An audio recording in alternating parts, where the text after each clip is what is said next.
দানে কখনো ধন কমে যায় না, ক্ষমায় কখনো ক্ষমতা কমে যায় না, নম্রতায় কখনো মর্যাদা কমে যায় না।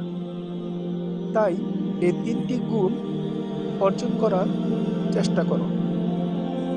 তুমি যখন কাউকে খুশি মনে দান করবে, এতে তোমার নিজেরই উপকার হবে।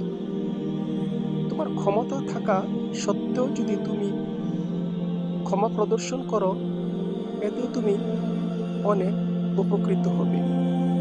আর মানুষের সাথে নম্র ব্যবহার করলে তুমি নিজে উপকৃত হবে। তবে বর্তমান সময়ে অনেক মানুষ নম্র ব্যবহার করতে পারে না।